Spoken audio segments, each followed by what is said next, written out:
Assalamualaikum warahmatullahi wabarakatuh.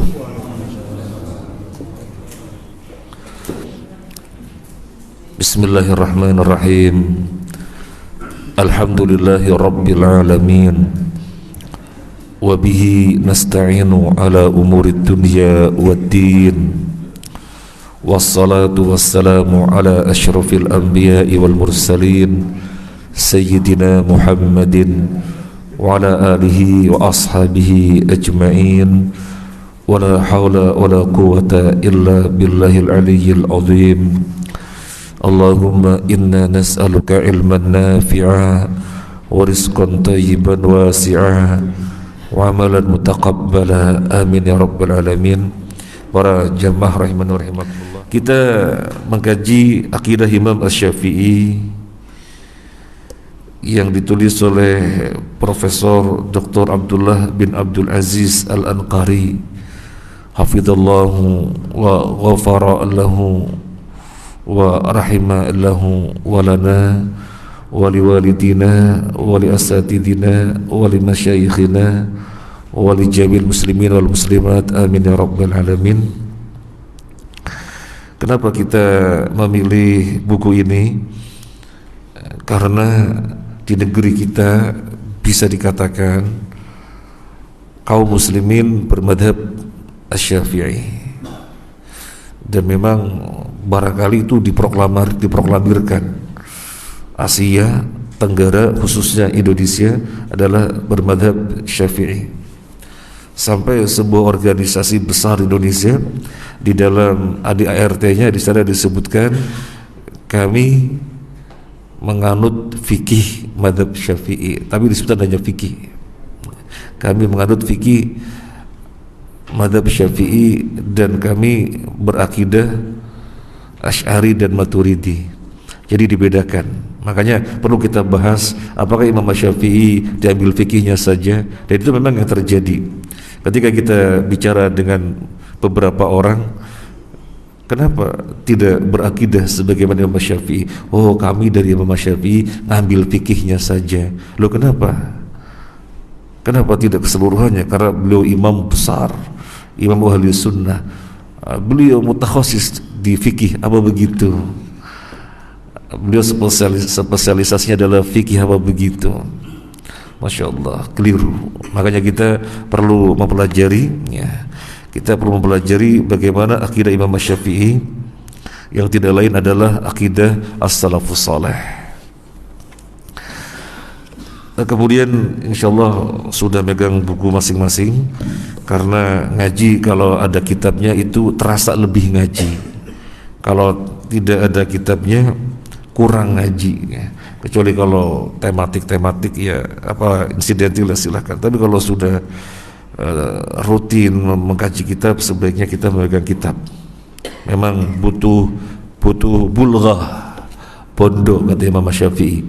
Ala la tanalul ilma illa bisittatin Sa'unbika an majmu'iha bi bayadin Dhaka'un wa hirsun wa ijtihadun wa bulghatun wa suhbatu ustadhin wa tuluz zamani. Ini kata Imam Syafi'i.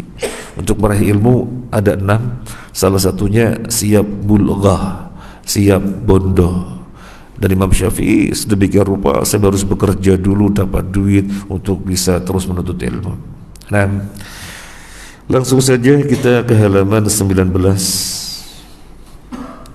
Bagian pertama, mengenal Imam Asy-Syafi'i rahimahullah, madhabnya dan penjelasan tentang metodologi ilmiah yang tepat untuk mengetahui akidah beliau.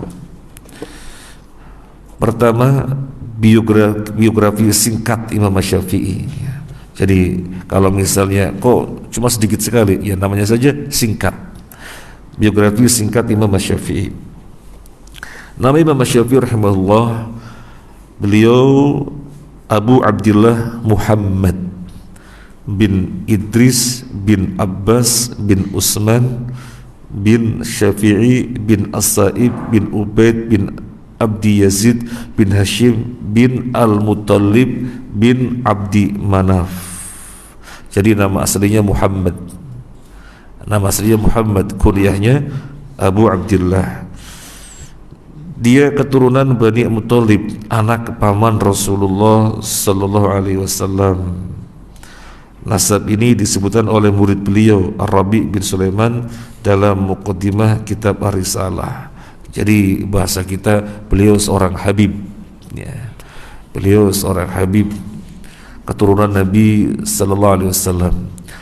Tapi untuk dikatakan keturunan Nabi sallallahu alaihi wasallam secara langsung tidak ada. Tidak ada, karena Nabi sallallahu alaihi wasallam memiliki anak putra dan putri. Yang putra meninggal semuanya masih kecil. Yang tumbuh besar yang wanita, Fatimah dan Zainab. Kemudian dari keturunan yang masih hidup dan melahirkan keturunan dari Fatimah. Padahal nasab itu dari laki-laki. Makanya untuk dikatakan keturunan Nabi secara langsung tidak ada.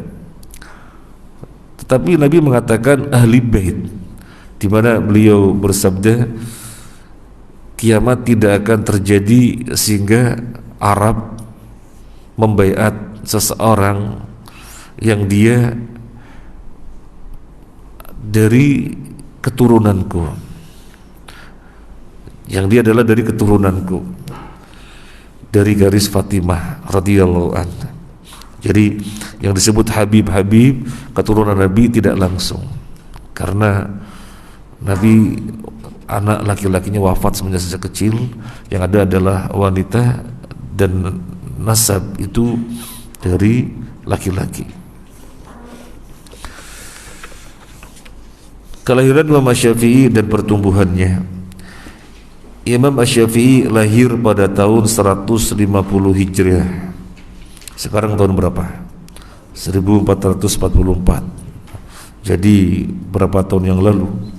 Dihitung sendiri. Di Gaza atau di Asqalan, tempat kelahiran beliau diperselisihkan oleh ahli sejarah. Populer beliau lahir di Gaza. Seandainya ada perselisihan, intinya beliau lahir di Syam gitu saja. Seandainya ada perselisihan, maka beliau lahir di negeri Syam. Beliau tumbuh sebagai anak yatim, kemudian dibawa oleh ibunya ke Makkah, lalu menuntut ilmu dari para ulama Makkah. Dia anak yatim. Anak yatim. Sebagaimana ulama yang lainnya seperti Imam Ahmad bin Hanbal, seperti Imam Bukhari dan yang lainnya, banyak yang mereka itu yatim.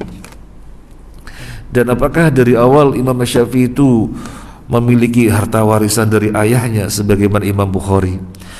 Kalau Imam Bukhari yatim, tapi ayahnya meninggalkan warisan, sehingga ibunya Imam Bukhari menggunakan warisan tersebut untuk mendidik Imam Bukhari dan kakaknya.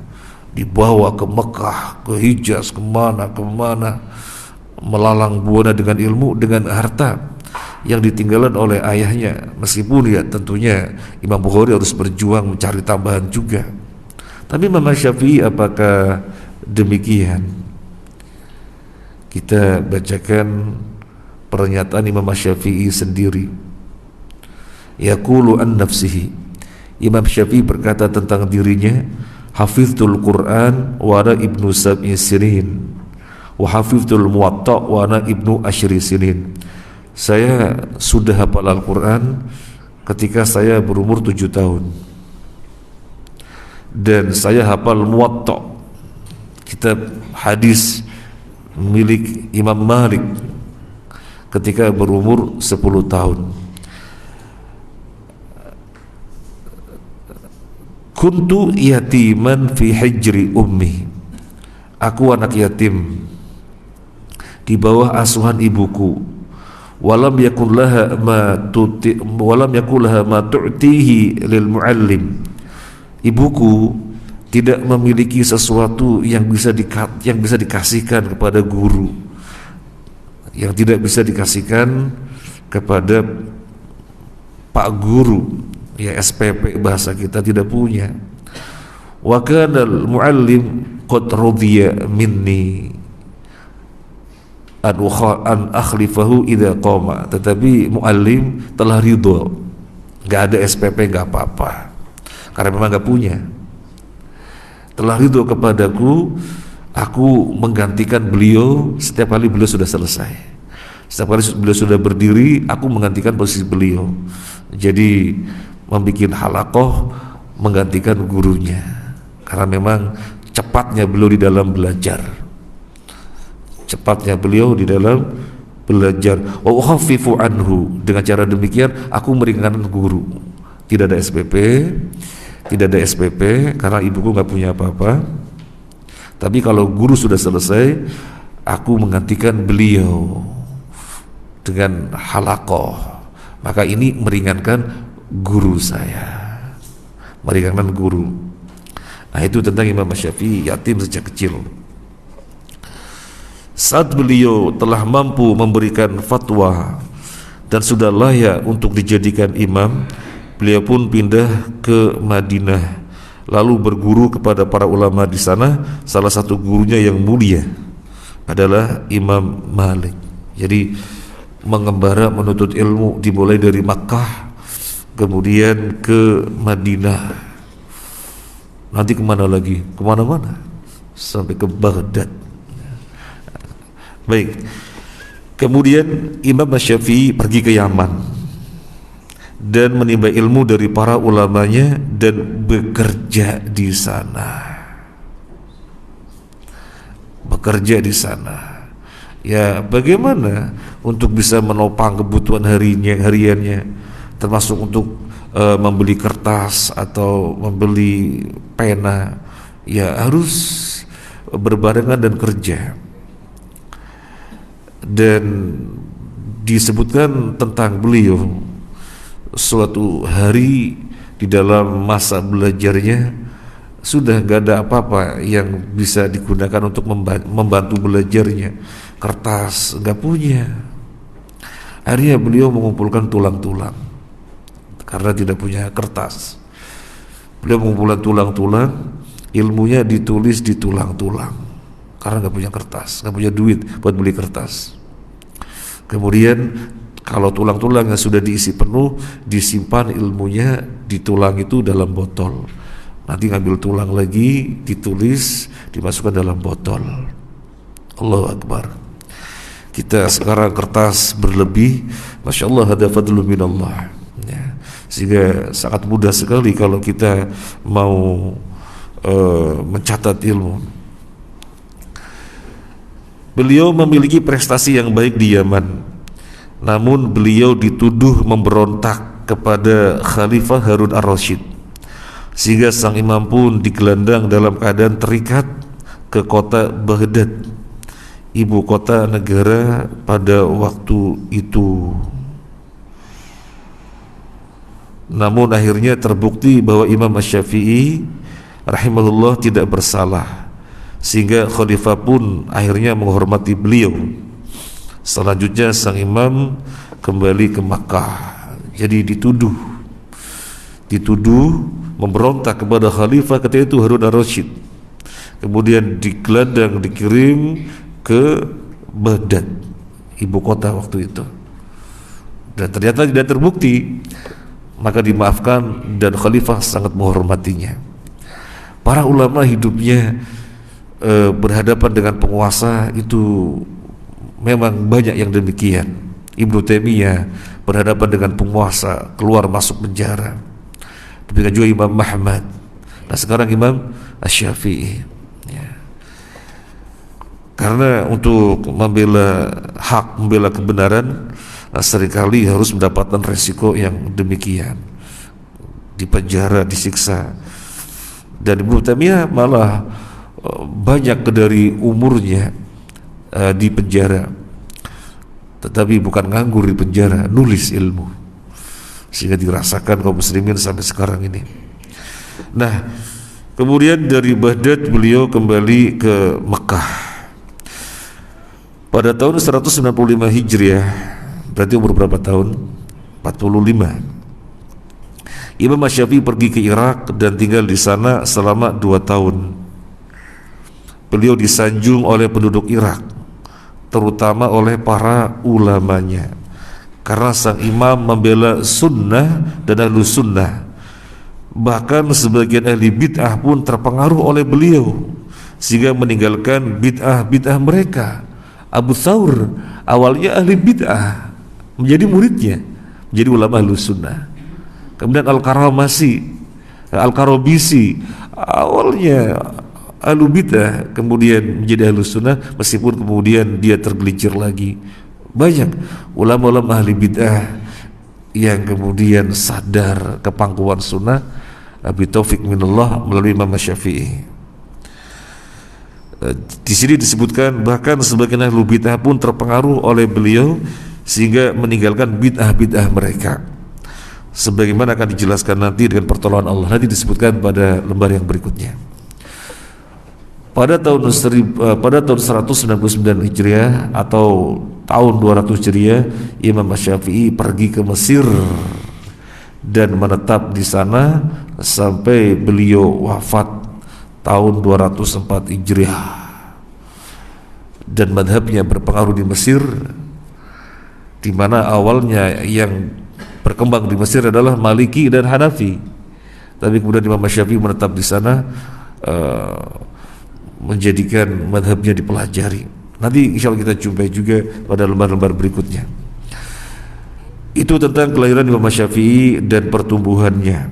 Sekarang yang kedua, mengenal madhab Imam Asy-Syafi'i. Mengenal madhab Imam Asy-Syafi'i. Yang pertama, wilayah penyebaran madhab Asy-Syafi'i. Awal kemunculan madhab Imam Asy-Syafi'i adalah di Makkah Al-Mukarramah. Awal kemunculannya di Makkah Al-Mukarramah.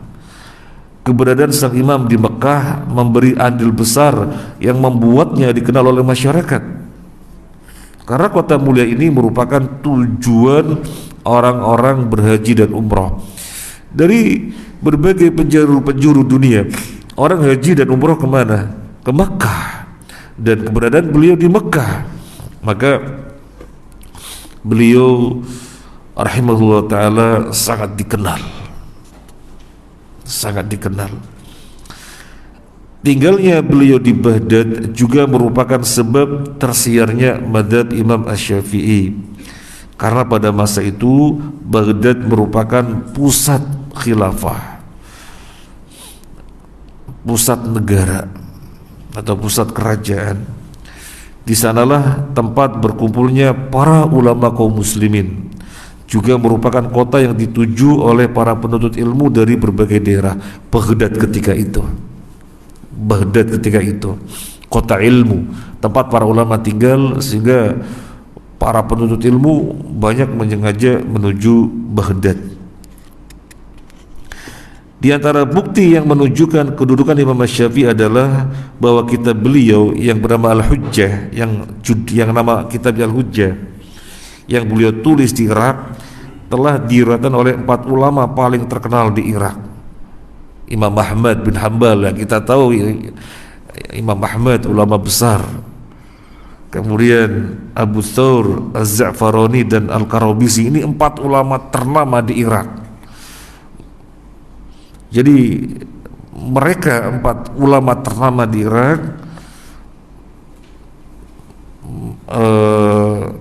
meriwayatkan buku Imam Asy-Syafi'i yang bernama Al-Hujjah. Kalau Imam Ahmad kita semuanya mengenal, ya. Kita semuanya mengetahui siapa Imam Ahmad. Nah, sekarang kita perlu mengetahui Abu Thawr, Az-Za'farani dan Al-Karabisi. Ketika kita mengetahui betapa mereka ulama-ulama besar ketika itu, yang kemudian menulis dan meriwayatkan karya Imam Asy-Syafi'i, maka menunjukkan kehebatannya Imam Asy-Syafi'i. Karena ini orang-orang besar, Imam Ahmad bin Hanbal, Abu Thawr, Az-Za'farani dan Al-Karabisi. Siapa Abu Thawr? Abu Thawr adalah al-Imam Al-Hafiz Al-Hujjah Al-Mujtahid, mufti Baghdad. Dia mufti di negeri Baghdad ketika itu. Dia al-faqih, ahli fikih yang berkunyah Abu Abdullah. Lahir tahun 170, jadi selisih 20 tahun umurnya dengan Imam Syafi'i. Haddatsanu Abu Dawud Ibnu Majah, yang meriwayatkan dari Abu Thawr adalah Imam Abu Dawud. Kan kita suka baca hadis rawahu Abu Dawud, rawahu Ibnu Majah. Itu kedua rawi ini mengambil periwayatan dari Abu Thawr. Termasuk Imam Muslim, kita membaca hadis rawahu Imam Muslim. Imam Muslim juga meriwayatkan dari Abu Thawr di dalam muqaddimah sahihnya. Berarti Abu Thawr ulama ternama di Baghdad, dan dia meriwayatkan bukunya Imam Syafi'i. Termasuk Imam Ahmad ketika ditanya tentang Abu Thawr, Imam Ahmad bin Hanbal ketika ditanya tentang Abu Thawr, dia menjawab, a'rifu bis sunnah mundu 50 sana. Saya mengenal dia orang sunnah sejak 50 tahun yang lalu. Kemudian Imam An-Nasai, ya kita akan mengetahui hadis rawahu An-Nasai. Siapa Imam An-Nasai? Imam An-Nasai memuji-muji Abu Thawr. Imam An-Nasai mengatakan thiqah ma'mun. Abu Thawr adalah orang yang thiqah, terpercaya, orang yang ma'mun, orang yang amanah, ahadul fuqaha, salah satu fuqaha. Kemudian Imam Ahmad pernah ditanya tentang suatu permasalahan, dan Imam Ahmad menjawab, sal ghairana, coba tanya selain saya. Tanya selain saya. Sal al-fuqaha, sal Abu Thawr. Tanyalah fuqaha, tanyalah Abu Thawr. Jadi direkomendasi oleh Imam Ahmad ketika ada pertanyaan agar ditanyakan kepada Abu Thawr. Jadi beliau ulama hebat ternama di Irak, dan beliau ini meriwayatkan kitab Imam Syafi'i. Kemudian siapa Az-Za'farani? Siapa Az-Za'farani? Az-Za'farani dia adalah al-Imam al-Allamah, Syekhul Fuqaha wal Muhaddithin, ahli fikih dan muhaddits, ahli hadis. Nama aslinya Al-Hasan bin Muhammad bin As-Sabah, orang Baghdad. Yang meriwayatkan hadis dari dia siapa? Al-Bukhari. Al-Bukhari meriwayatkan hadis dari dia. Kemudian Abu Dawud, At-Tirmidzi, An-Nasai, dan Ibnu Hibban mengatakan tentang dia, kana Ahmad bin Hanbal wa Abu Thawr yahdurani 'inda Syafi'i, wa kana Al-Hasan bin Muhammad Az-Za'farani huwa alladhi yatawalla al-qira'ah.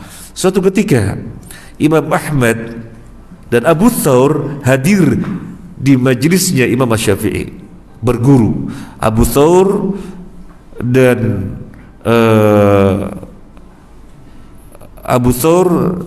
Imam Ahmad hadir di majelisnya Imam Syafi'i, dan yang berani membacakan adalah Az-Za'farani.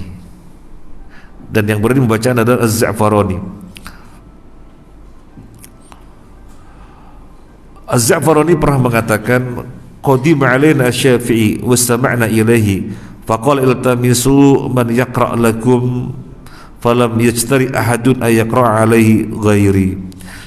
Az-Za'farani suatu ketika mengatakan, kami datang ke majelis Imam Syafi'i. Kami datang di majelis Imam Syafi'i. Kami berkumpul di sana, berguru, belajar kepada Imam Syafi'i. Kemudian Imam Syafi'i mengatakan, ayo siapa yang membaca? Ayo bacakan. Siapa yang membaca? Gak ada yang berani. Az-Za'farani yang berani membacakan, karena posisinya di sisi Imam Syafi'i besar, kedudukannya besar. Akhirnya Imam Az-Za'farani, ulama besar. Nah, kemudian Al-Qarabisi. Siapa Al-Qarabisi? Al-Qarabisi al-Alamah Faqihu Baghdad, Abu Ali Al-Husain bin Ali bin Yazid. Dia seorang ulama faqih Baghdad, jadi ulamanya Baghdad. Wa kana min buhuril ilm, jadi dikatakan buhur. Apa buhur? Bahrun. Apa bahrun? Laut, lautan ilmu. Jadi dia dijuluki lautan ilmu. Zakiyan fatonan fasihan lisanan, dia orang yang cerdas, fasih. Tasonifuhu fil furu' wal usul, karya-karyanya ada dalam bidang usul dan ada dalam bidang furu'. Wa tadullu ala tabahhurihi, yang menunjukkan melautnya ilmu, yang menunjukkan ilmunya melaut. Illa annahu qad waqa'a bainahu wa bainal Imam Ahmad fahajjara lidzalika. Tetapi kemudian dalam perkembangannya Al-Qarabisi berseteru dengan Imam Ahmad, berselisih dengan Imam Ahmad, dan kemudian Imam Ahmad menghajar. Kenapa? Karena dia berbicara tentang Al-Quran adalah makhluk. Dan ketika Yahya bin Ma'in mendengarkan bahwasanya dia bermasalah dengan Imam Ahmad, maka Yahya bin Ma'in pun mengatakan dia tidak perlu kecuali dipukuli. Tidak ada yang dia butuhkan kecuali mesti dipukuli. Berseru dengan Imam Ahmad, berselisih dengan Imam Ahmad. Dia mengatakan Al-Quran adalah makhluk. Dan Imam Ahmad mengatakan tentang Al-Qarabisi, innama bala'uhu min hadhil kutub allati wada'uha wa taraku al-athar. Yang menjadi musibahnya dia, padahal orang hebat, karyanya banyak dalam usul dan di dalam furu', yang menjadi musibah adalah soalnya dia meninggalkan athar. Soalnya dia meninggalkan athar, periwayatan hadis-hadis. Ya, ini terpengaruh ilmu kalam. Makanya kan Imam Syafi'i sangat memusuhi ilmu kalam. Nanti akan kita jumpai pada lembaran berikutnya bagaimana ketetapan Imam Syafi'i terhadap ilmu kalam. Nah, kita mungkin mengenali ilmu filsafat gitu ya. Nah, jadi pada paragraf ini yang menunjukkan kedudukan Imam Syafi'i sangat terkenal dan sangat tinggi di Baghdad karena kitabnya yang bernama Al-Hujjah diriwayatkan oleh 4 ulama besar ternama di Baghdad. Meskipun kemudian salah satunya yaitu Al-Qarabisi di dalam perjalanannya dia melenceng. Tetapi yang menjadi poin adalah bahwasanya kitabnya beliau yang bernama Al-Hujjah diriwayatkan oleh 4 ulama besar ini. Kemudian yang berikutnya di Mesir mazhab Imam Syafi'i lebih kuat lagi, bahkan mengungguli mazhab Maliki yang sebelumnya dianut mayoritas Mesir, sebagaimana dijelaskan oleh Al-Baihaqi dalam Al-Manaqib. Imam Al-Baihaqi di dalam kitab Manaqibnya menulis tentang Imam Syafi'i bahwasanya Mesir awalnya kuat dengan madhab Maliki dan Hanafi, kemudian Imam Syafi'i tinggal di sana dan mengajar, dan kemudian menjadi madhab yang besar juga di Mesir. Wa bidukhuli al-madhab asy-Syafi'i ila Misra adhat harakatul fiqh as-sunni biha muzi'atan baina thalathati madhahib hiya al-madhab asy-Syafi'i wal madhab al-Maliki wal madhab al-Hanafi. Masuknya madhab Syafi'i ke Mesir menjadikan pergerakan fikih sunnah kuat di Mesir di antara dua madhab yang lainnya, madhab Maliki dan madhab Hanafi. Sekarang menguat juga di Mesir madhab Syafi'i. Nah, sekarang yang berikutnya poin 2, Imam Syafi'i membangun madhabnya di atas manhaj salaf. Imam Syafi'i membangun madhabnya di atas manhaj salaf. Saat Imam Syafi'i rahimahullah menyaksikan para penganut ilmu kalam, nah ini jadi luar biasa sekali. Kita bacakan. Saat Imam Syafi'i rahimahullah menyaksikan para penganut ilmu kalam menampakkan bid'ah mereka secara terang-terangan di Irak, ditambah lagi mereka memiliki kedudukan di sisi sebagian penguasa, maka beliau pun bergegas membela sunnah dan ajaran salaf. Ilmu kalam itu apa? Ilmu kalam itu apa? Ya, kita mengenali filsafat biasanya. Itu apa? Sebuah disiplin ilmu, dan Imam Syafi'i tidak sudi dikatakan ilmu. Ya, kita menggunakan istilah mereka, sebuah disiplin ilmu yang berbicara tentang Allah murni dari akalnya. Ya kalau benar ya kebetulan benar. Ya gimana dikatakan benar? Tidak mendasarkan pada Al-Quran dan Sunnah, tapi mendasarkan pada akal. Jika kalau benar ya kebetulan benar. Alam semesta ini ada, berarti harus ada penciptanya, berarti Allah itu ada, dan seterusnya. Dan parah ketika berbicara tentang sifat-sifat Allah, parah sekali, parah sekali. Termasuk Abul Hasan Al-Asy'ari menciptakan Allah wujud, qidam, baqa, mukhalafatul hawadisi, berbicara tentang Allah dengan sifat 20, ya karena waktu itu masih terpengaruh ilmu filsafat, ilmu kalam. Nah, jadi ketika di Irak demikian yang berkembang ilmu kalam, terang-terangan menyebarkan fitnahnya dan dekat dengan sebagian penguasa. Nah, Imam Syafi'i berhadapan dengan mereka. Imam Syafi'i rahimahullah tidak hanya fokus pada hukum-hukum amaliyah saja, yaitu fikih, lalu mengabaikan aspek akidah. Ini minta tolong digarisbawahi. Imam Syafi'i rahimahullah tidak hanya fokus pada hukum-hukum amaliyah saja, yakni fikih atau ibadah zahir, lalu mengabaikan aspek akidah, karena beliau lebih mumpuni dan lebih hebat dari sekedar menjadi ahli fikih semata. Bahkan beliau membangun mazhabnya di atas dua pondasi akidah yang merupakan pokok dan asas, dan pondasi hukum-hukum fikih sebagaimana rincian akan dibahas pada permasalahan keempat pada pembahasan mazhab Imam Syafi'i insyaallah pada lembar-lembar berikutnya. Jadi intinya pada paragraf ini adalah keliru kalau memandang Imam Syafi'i sebagai ahli fikih, bahkan beliau lebih hebat dari sekedar menjadi ahli fikih. Beliau orang yang sangat perhatian di dalam masalah asas akidah, kemudian membahas masalah hukum-hukum di atasnya, itu permasalahan amaliyah.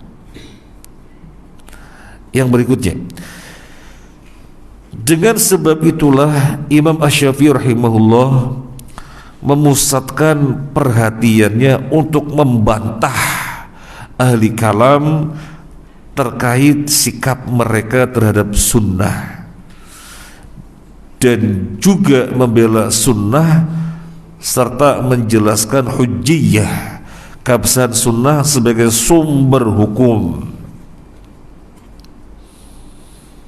Jadi perjuangan beliau gimana membantah orang-orang ahli kalam yang menguat di Irak dan mereka dekat dengan penguasa, menjelaskan dan membantah, dan kemudian mengarahkan mereka agar kembali kepada sunnah, merujuk segala permasalahan kepada sunnah, bukan kepada akal semata, bukan kepada pemikiran-pemikiran.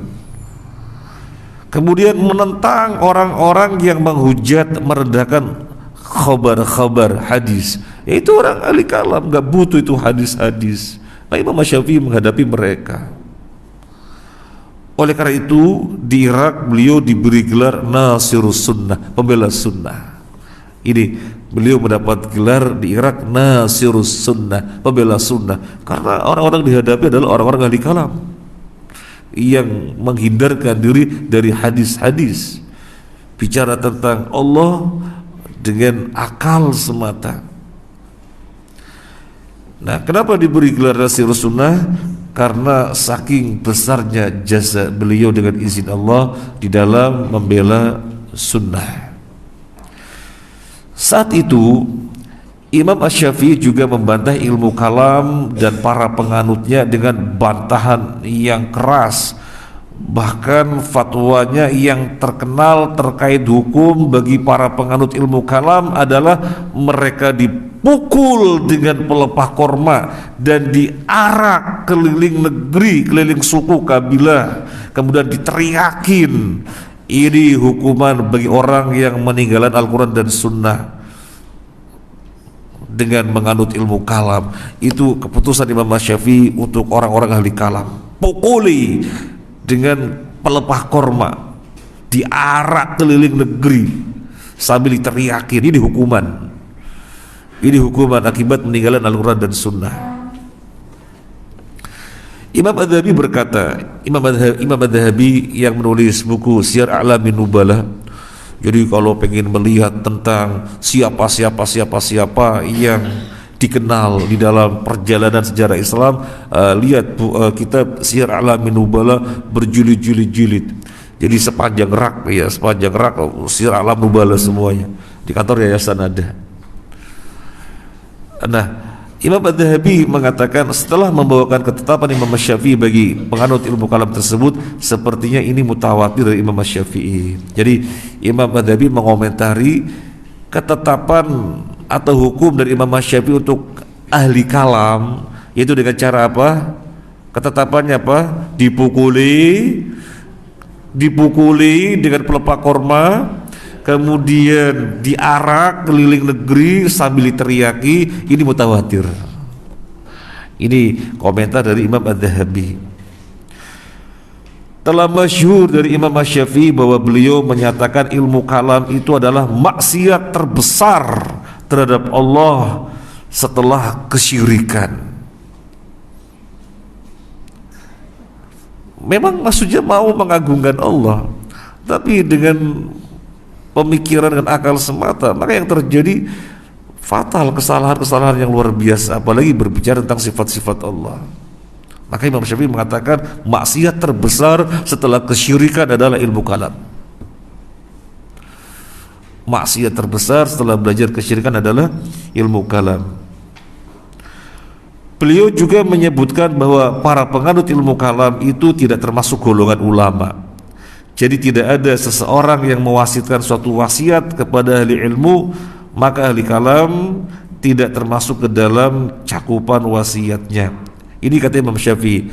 Orang ahli kalam tidak dikatakan alim, orang ahli kalam tidak dikatakan alim, sehingga tidak masuk untuk dikatakan kategori ulama.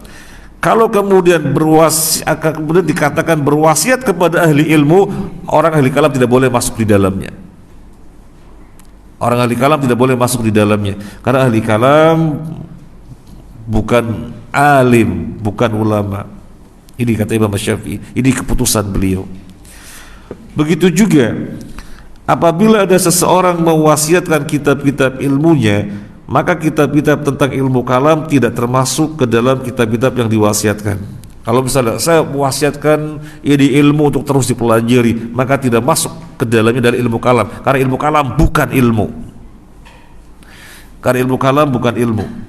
Nah, kita baca, karena ilmu kalam tidak termasuk ilmu. Ini dinukil oleh Ar-Rabi dari kitab Al-Wasaya milik Imam Asy-Syafi'i rahimahullah. Keberadaan Imam Asy-Syafi'i rahimahullah di Irak juga menjadi salah satu faktor kemenangan yang didapatkan oleh para muhadditsin ahli hadis atas mutakallimin, para penganut ilmu kalam. Para muhadditsin ahli hadis tertolong dengan perjuangan Imam Asy-Syafi'i yang getol menghadapi ilmu kalam. Jadi mereka tertolong dengan getolnya Imam Asy-Syafi'i menghadapi para ahli ilmu kalam. Kita lanjut. Para ahli ilmu kalam tidak lagi dapat menemukan cara yang lebih mudah untuk menghadapi muhaditsin selain meminta bantuan penguasa agar memusuhi ahli sunnah. setelah mereka dikalahkan dengan hujah-hujah dan dalil-dalil. Imam Syafi'i dan para muhaddis yang lainnya menghadapi mereka dengan hujah-hujah yang kuat, beragama dengan benar. Ahli kalam tidak bisa berkutik, nggak bisa mengalahkan hujah-hujah para muhaddisin. Ya bagaimana dikalahkan muhadditsin ahlu hadis? Mereka mendasar ilmunya dari Nabi sallallahu alaihi wasallam. Sementara mereka dengan pemikiran-pemikiran, dengan akal-akal semata, nggak bisa menghadapi muhadditsin. Maka jalan yang bisa ditempuh adalah mendekati penguasa dengan kekuasaan. Sehingga kemudian Imam Syafi'i dan para ulama yang lainnya disiksa. Itu suatu resiko yang harus dihadapi. Kita akan bacakan bagaimana tentang posisi Imam Syafi'i di hadapan ilmu kalam. Tadi sudah disebutkan beberapa paragraf, kita akan bacakan tambahan. Yang tadi diterjemahkan tentang ketetapan hukum Imam Syafi'i bagi ahli kalam, ini redaksi Arabnya begini: hukmi fi ahli kalam ayyudrabu bil jarid wa ni'al. Keputusanku tentang ahli kalam, mereka harus dipukuli dengan pelepah korma dan sandal. Sandal waktu itu terbuat dari apa?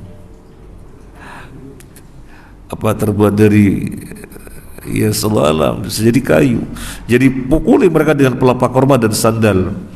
Wa yuhmalu 'alal ibil wa yutafu bihim fil aswaq wal asyair. Ahli kalam dinaikkan di atas onta, diarak keliling pasar-pasar dan masyarakat. Yunadi alaihim wa yuqal hadza jazaa'u man taraka al-kitab was sunnah wa aqbala ala ilmi kalam, sambil teriakin, dipukuli dengan pelepah korma, diarak di atas onta keliling kampung-kampung, keliling pasar-pasar sambil teriakin. Jadi kayak maling begitu,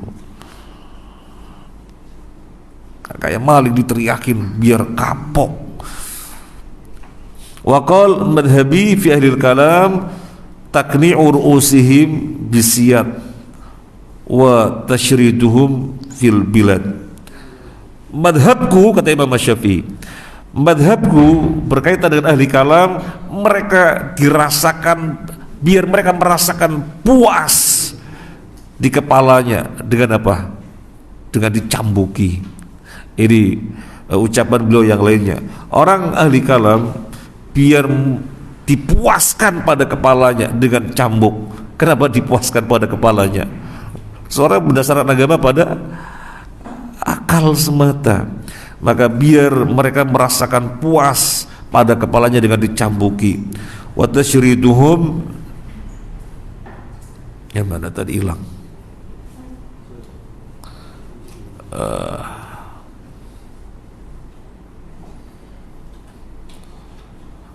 Wa tashriduhum fil bilad, dan diarak keliling negeri.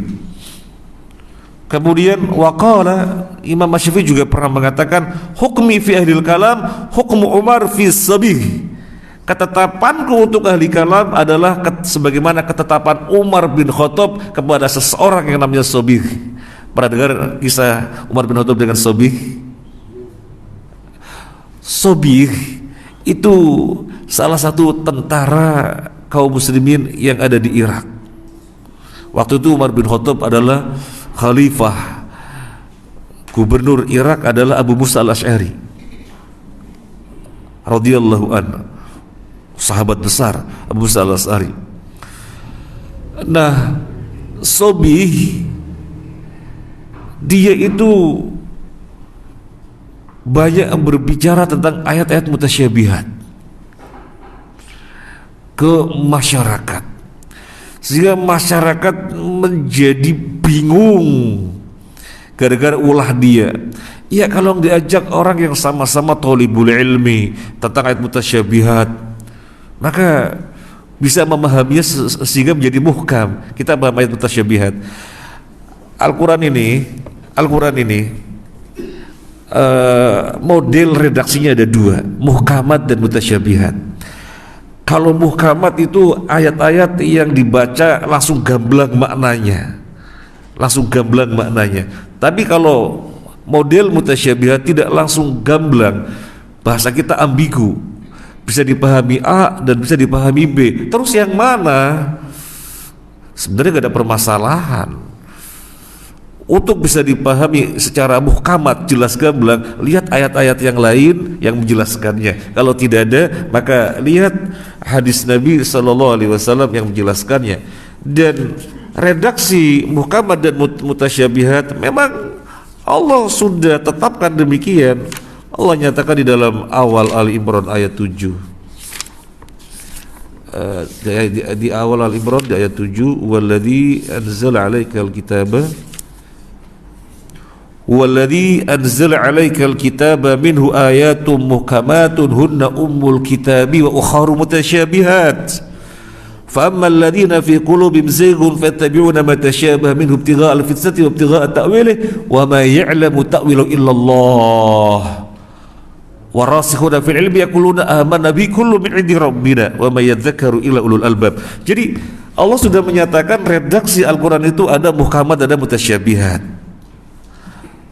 Nah, orang-orang yang hatinya cenderung kepada kesesatan akan menjadikan ayat yang mutasyabihat sebagai kesempatan untuk mencari-cari fitnah, membuat kerusakan dan mencari-cari takwilnya. Padahal gak ada yang tahu takwilnya kecuali Allah.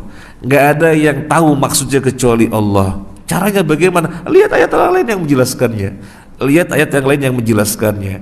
Lihat hadis-hadis Nabi yang Allah telah menjelaskan kepada beliau.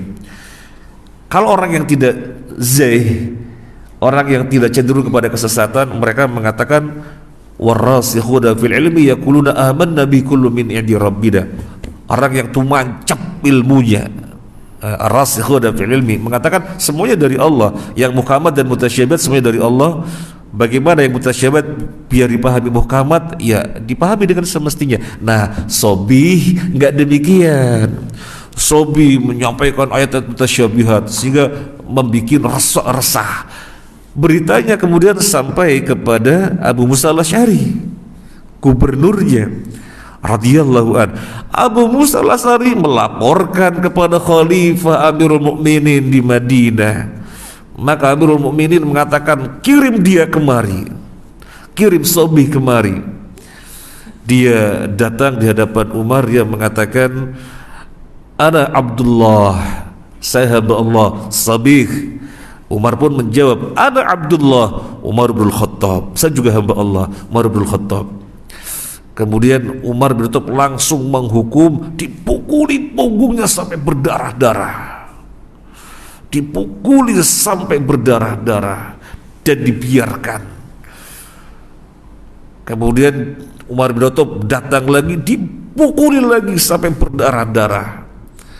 Sampai Sobih kemudian mengatakan, ya Amirul Mukminin, kalau kamu mau membunuh saya, bunuhlah saya baik-baik, nggak seperti ini disiksa gitu. Bunuh saya baik-baik. Tapi kalau kamu mau mengobati saya, ya obatilah saya gitu. Kemudian Umar bin Khattab mengirim dia kembali, dikirim kembali ke Irak, ke Baghdad. Dan Umar bin Khattab radhiyallahu anhu berpesan kepada Abu Musa al-Asy'ari radhiyallahu anhu, jangan sampai ada satu orang pun di negeri yang berbicara dengan dia. Jangan ada yang memberi salam, jangan ada yang menyapa, jangan ada yang negur. Kalau dia salam gak usah dijawab, kalau dia menegur gak usah direwes. Itu keputusan Umar bin Khattab. Akhirnya keadaannya seperti itu memberatkan dia. Akhirnya dia tobat. Tobatnya setelah diapain? Dipukulin berdarah-darah. Maka Abu Musa al-Asy'ari melaporkan kepada Umar bin Khattab bahwasanya dia sudah tobat dengan tobat yang baik. Jadi ada kalanya perlu dipukuli gitu ya. Maka orang-orang liberal kita mesti arak mereka keliling negeri gitu ya, dipukuli gitu ya sampai berdarah-darah. Jadi dari situ kita melebarkan pembahasan. Gubernur itu tidak berbicara tentang perkara-perkara duniawi saja, bagaimana biar tidak ada kemiskinan, bagaimana tercukupinya pangan, keamanan, tidak. Tapi gubernur juga memperhatikan yang lebih penting dari itu, masalah akhiratnya. Ini masalah akidah. Sobi membuat resah masyarakat. Masyarakat diajak bicara tentang alif lam mim, tentang hamim, kaf ya ain sod ini apa dan seterusnya. Ya, mereka bukan tulabul ilmi, ya hanya bingung dan bingung, membuat resah. Maka dihukum oleh Umar bin Khattab. Nah, malah kalau lebih kita lebarkan lagi, Abu Musa al-Asy'ari keberadaannya di Baghdad itu berat, padahal dia sahabat besar. Dia ditunjuk oleh Umar bin Khattab sebagai gubernur di Baghdad, nah di Irak. Beliau sholat sebagaimana sholatnya Nabi. Selalu 2 rakaat yang pertama lebih panjang dari rakaat yang setelahnya. Kalau maghrib berarti kan 1 rakaat sisanya. Kalau isya berarti 2 rakaat sisanya. Selalu demikian yang beliau lakukan. Tapi kemudian orang-orang ribut, ini apa ini dan seterusnya. Jadi dipermasalahkan sampai dilaporkan kepada Umar bin Khattab radhiyallahu an. Sebenarnya tanpa cek and recheck, Umar bin Khattab sudah mengetahui siapa Abu Musa al-Asy'ari, orang yang thiqah, terpercaya, sahabat besar. Tetapi karena riuhnya di negeri menjelek-jelekan dia, sholatnya enggak benar dan seterusnya, dan dia sudah sampai kepada Umar bin Khattab, aku tidaklah sholat kecuali sebagaimana aku melihat Rasulullah sholat, aku tidak mengurangi sedikit pun. Umar bin Khattab, saya paham itu, tapi tetap dicopot. Kenapa tetap dicopot? Di dalam syarahnya disebutkan karena Umar bin Khattab melakukan saddud dzari'ah. Umar bin Khattab melakukan saddud dzari'ah, tindakan antisipasi. Memang beliau itu benar, tapi daripada semakin riuh, semakin rame, justru dicopot. Meskipun akhirnya kemudian terbukti Abu Musa al-Asy'ari adalah orang yang tertuduh difitnah dengan berbagai macam, termasuk dikatakan sholatnya gak benar. Karena Abu Musa al-Asy'ari mangkel. Dia seorang gubernur, kemudian dituduh-tuduh semacam itu dengan perkara-perkara yang tidak benar. Akhirnya ketika diberi kesempatan oleh Umar bin Khattab, berangkatlah bersama Abu Musa al-Asy'ari keliling negeri, keliling Baghdad, datang ke masjid. Tidak ada masjid yang didatangi kecuali semuanya memuji-muji Abu Musa al-Asy'ari. Jadi memang ada sebagian orang, sekelompok orang yang memang sengaja membuat ribut, karena tidak ada masjid yang didatangi oleh Abu Musa al-Asy'ari dengan beberapa orang yang ditunjuk oleh Umar bin Khattab kecuali memuji-muji beliau.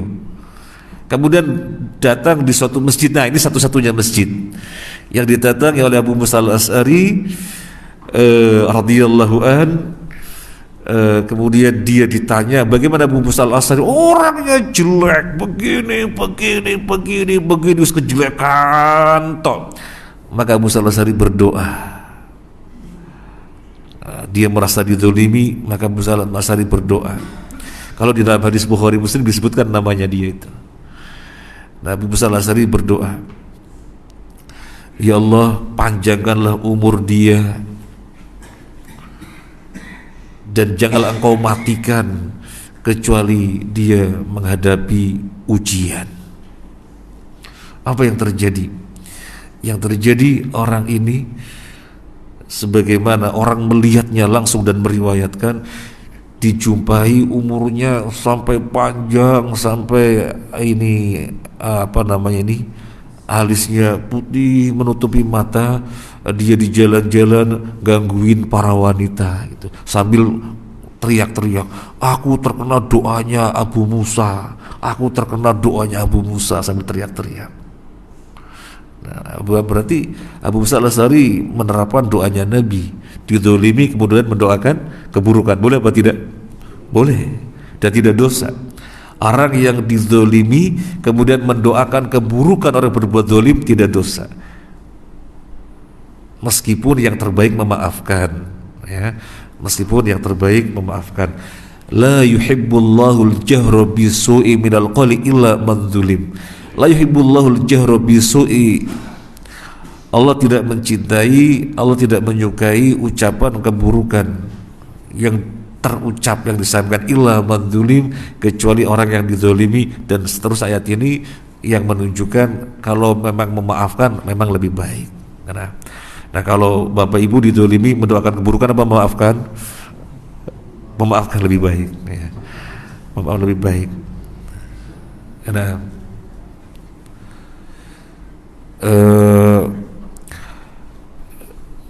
ya nanti tambah keluar pembahasan, kita kembali ya, nanti tambah melebar.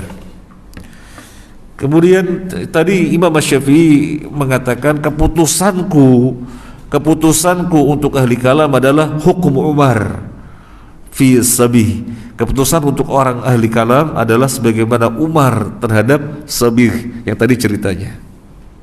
Kemudian yang berikutnya,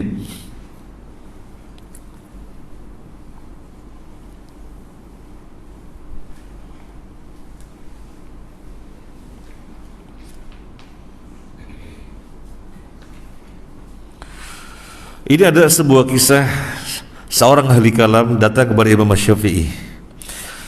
Ja'a rajulun min ahli kalam ila Syafi'i wa huwa fi Misra. Datanglah seseorang ahli kalam kepada Imam Syafi'i ketika itu beliau di Mesir. Fasalahu an mas'alatin minal kalam. Dia bertanya kepada Imam Syafi'i rahimahullah tentang ilmu kalam. Faqala lahu asy-Syafi'i, maka Imam Syafi'i berkata kepadanya, atadri aina anta? Ente tahu enggak di mana ente? Jadi dijawab oleh Imam Syafi'i demikian, ente tahu di mana ente? Jadi orang bertanya, dibalik bertanya, atadri aina anta? Ente tahu di mana ente? Qala ar-rajul, na'am, iya. Qal hadzal mawdi' alladhi ahraqallahu fihi Fir'aun. Keberadaan ente ini sama seperti pada posisi Fir'aun yang kemudian Allah tenggelamkan. Uballihuka anna Rasulullah sallallahu alaihi wasallam amara bisu'al an dzalika.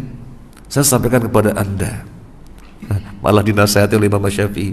Saya sampaikan kepada anda, apakah Rasulullah memerintahkan untuk bertanya tentang demikian, tentang ilmu kalam?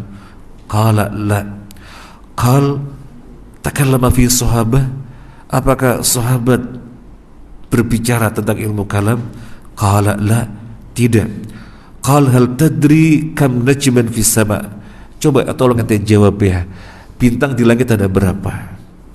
Qala la, saya enggak tahu.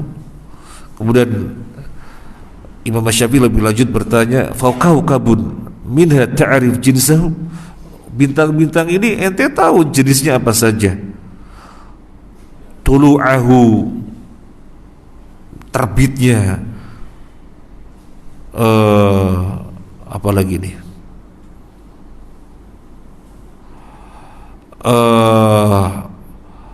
Man khalaqa, siapa?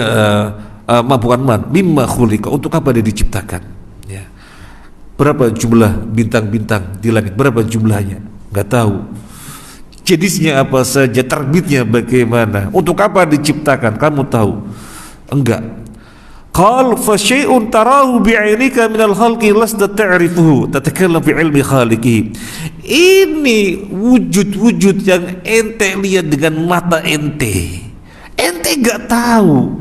Lalu gimana ente berbicara tentang Allah yang ente tidak pernah tahu? Wow. Ini wujud-wujud bintang-bintang, ente melihatnya dengan mata ente, tapi ente tidak tahu. Lalu bagaimana ente berbicara tentang Allah? Tsumma salu asy-Syafi'i an mas'alatin minal wudu. Lebih lanjut Imam Syafi'i bertanya, coba ente tahu permasalahan wudu bagaimana? Fahtoa fiha, dia menjawabnya dan mempraktekannya salah. Fa far'aha al arba'ati aujuh fala yusif fi syai'in min dzalika. Dia menjelaskannya salah, prakteknya salah. Faqala lahu, bagi Imam Syafi'i mengatakan, syai'un tahtaju ilaihi fil yawm khamsa marat tad'u ilmahu. Ini perkara yang ente bersinggungan 5 kali sehari, ente tidak tahu ilmunya. Ini masalah wudu, perkara yang ente bersinggungan 5 kali di dalam sehari semalam, ente tidak tahu ilmunya. Wa tatakallafu ilmal khaliq, lalu ente menyibukkan diri berbicara tentang Allah. Idza hajjasa fi dhamiri kadzalika farji' ila Allah wa ila qoulihi ta'ala wa ilahukum ilahu wahid la ilaha illa huwar rahmanur rahim inna fi khalqis samawati wal ard, dan seterusnya.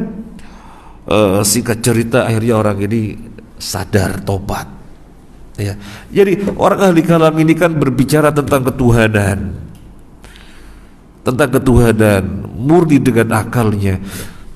Padahal yang namanya ilmu, apalagi berbicara tentang Allah, ia harus berbicara sebagaimana Allah menginformasikan tentang dirinya, sehingga tidak kemana-mana. Coba di antara yang ditanyakan oleh orang ilmu kalam, Allah kan maha mampu, berkuasa. Pasti jawab iya, betul. Allah mampu enggak ya menciptakan sesuatu yang dia sendiri gak bisa mengangkatnya? Saya melihatnya gendeng ini orang. Coba Bapak Ibu, ini diantara yang ditanyakan oleh mereka, ya. Ini diantara yang ditanyakan oleh mereka. Dan saya mendapat pertanyaan yang semacam ini juga. Waktu itu saya nulis sebuah artikel ringan, paling enggak maunya saya mengenalkan tauhid dikatakan benar, artinya kita telah bertauhid kalau kita memahami substansi tauhid. Ada rububiyah, uluhiyah, asma dan sifat. Kita jelas secara ringan. Maksudnya biar mereka paham, jangan bertauhid tapi nggak tahu apa tauhid. Dikiranya tauhid itu sebatas la ilaha illallah, itu rububiyah saja, ya. Tetapi kemudian tambah ramai, ini ngawur, ini mengada-ngada, pada nggak ada pada zaman Nabi membagi tauhid menjadi 3, ini kena pengaruh trinitas, semuanya macam-macam, ramai sekali. Saya sudah keluar dari grup itu, ramai sekali. Yang akhirnya saya nulis buku judulnya Menyikap Syubhat, yang kita baru bahas kemarin di Masjid Ibrahim sore-sore. Ada komunitas dokter dan tenaga medis yang ada yang kajian. Nah kemudian di antara yang muncul di situ, dia bertanya kepada saya, Allah kan maha berkuasa. Allah maha berkuasa, berarti kan Allah maha mampu. Pertanyaan saya, apakah Allah mampu menciptakan sesuatu yang dia sendiri gak kuat mengangkatnya? Kemudian ada yang mau komentari, ini orang ilmu kalam. Ada yang mau komentari begitu, ini orang ilmu kalam. Jadi ada yang membela saya begitu, ini orang ilmu kalam. Semacam ini biasa ditanyakan di muqaddimah mata kuliah filsafat. Nah, ini bukan dari saya. Jadi ada orang mau komentari begitu, ini biasa ditanyakan di muqaddimah mata kuliah filsafat.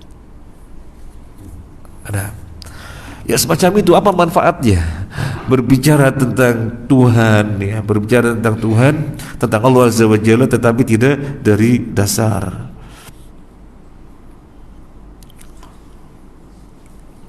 Ini orang yang tadi taubat, ya, setelah diajak dinasihatul Imam Syafi'i, dia mengatakan begini, ana khulukun min ahlaki Syafi'i, artinya saya terpengaruhi oleh akhlaknya Imam Syafi'i. Nah, sekarang yang berikutnya, yang ketiga, taubat sebagian ahli bidah di tangan Imam Syafi'i. Taubat sebagian ahli bidah di tangan Imam Syafi'i rahimahullah. Sahabat beliau Abu Thawr rahimahullah mulanya adalah salah seorang ahli bidah. Tadi kita singgung, awalnya dia ahli bidah, Abu Thawr, yang menjadi ulama terkenal, yang Imam At-Tirmidzi, Abu Dawud meriwayatkan hadis darinya.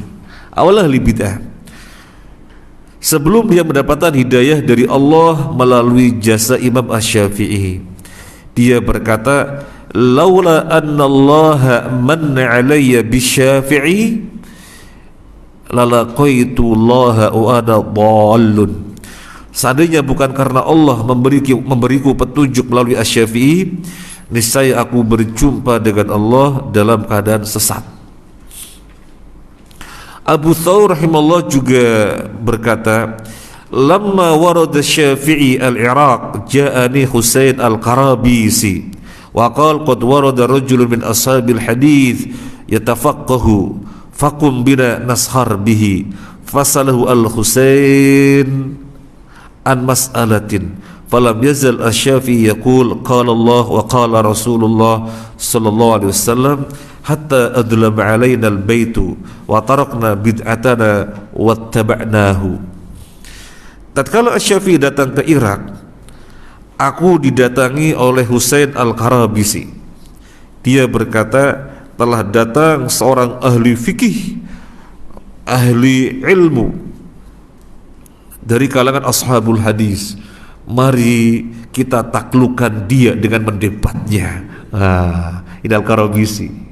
Mari kita taklukkan dia dengan mendebatnya. Kemudian Husain itu al-Qarabisi, ya. Husain bertanya kepada Asy-Syafi'i tentang suatu masalah, dan Asy-Syafi'i selalu menjawabnya qala Allah qala Rasul, qala Allah qala Rasul, qala Allah qala Rasul, hingga rumah tempat itu gelap bagi kami, tidak bisa mengalahkan beliau sampai malam, gak bisa mengalahkan Imam Asy-Syafi'i, dan kami pun meninggalkan bid'ah kami kemudian mengikuti Imam Asy-Syafi'i. Jadi maunya mengalahkan Imam Asy-Syafi'i, dia ahli bid'ah. Tapi melihat Imam Syafi'i di dalam menjawab qala Allah, membacakan ayat, qala Rasul, membacakan hadis, qala Allah, membacakan ayat, qala Rasul, membacakan hadis, sampai dia gak bisa menjawab, akhirnya taubat. Jadi Abu Thawr ulama hebat, taubat bitaufik minallah melalui Imam Syafi'i. Al-Qarabisi ulama hebat di Irak, taubat bitaufik minallah melalui Imam Syafi'i.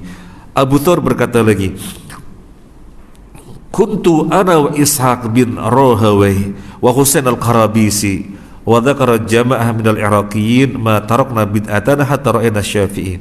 Aku, kata Abu Thawr, Ishaq bin Rahawai dan Husain al-Qarabisi, dia juga menyebut sejumlah orang Irak, dahulu kami tidak pernah meninggalkan bid'ah sampai kami berjumpa dengan Asy-Syafi'i rahimahullahu ta'ala.